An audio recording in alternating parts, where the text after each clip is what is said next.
നിങ്ങൾ ചിക്കൻ സ്റ്റേക്ക് കഴിച്ചിട്ടുണ്ടോ? ചിക്കൻ സ്റ്റേക്ക് നിങ്ങൾ കഴിച്ചാലോ?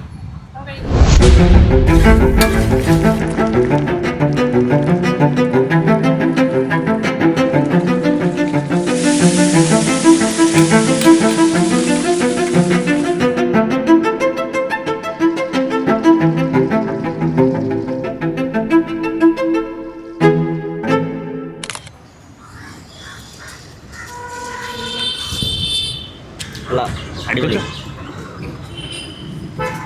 നമ്മുടെ ഇവിടെ നിന്ന് നമ്മുടെ വലിയൊന്നറിയാം, വലിയൊന്ന് വലിയൊന്ന് കഴിഞ്ഞിട്ട് കുറച്ച് താഴോട്ട് പോകുമ്പോൾ ആസ്ട്രോ കിച്ചൺ. നിങ്ങൾ ജെന്യൂൻ ആയിട്ടുള്ള അഭിപ്രായം പറഞ്ഞു, എങ്ങനെയുണ്ട് സാധനം? കൊള്ളാം. ഒരു സാധനം ഞാൻ എടുത്തു തരാം, അവൻ കഴിച്ചു നോക്കണം, ചെന്ന് കഴിച്ചു നോക്കണം. എങ്ങനെയുണ്ട് സാധനം? എങ്ങനെയുണ്ട്? കൊള്ളാം. അപ്പം മീൽ വിത്ത് സ്ട്രേഞ്ചർ നമ്മുടെ ഈ എപ്പിസോഡിൻ്റെ ഫുഡ് സ്പോൺസർ ചെയ്യുന്നത് ആറ്റിങ്ങൽ വലിയൊന്നുള്ള ആസ്ട്രോ കിച്ചനാണ്. അപ്പം നിങ്ങൾ ഞങ്ങളുടെ പേജ് ഒന്ന് ഫോളോ ചെയ്ത് വെച്ചോ. അടുത്ത വെറൈറ്റി ഡിഷസുമായിട്ട് നമ്മൾ വരാൻ പോകുന്നത് നിങ്ങളടുത്തായിരിക്കും.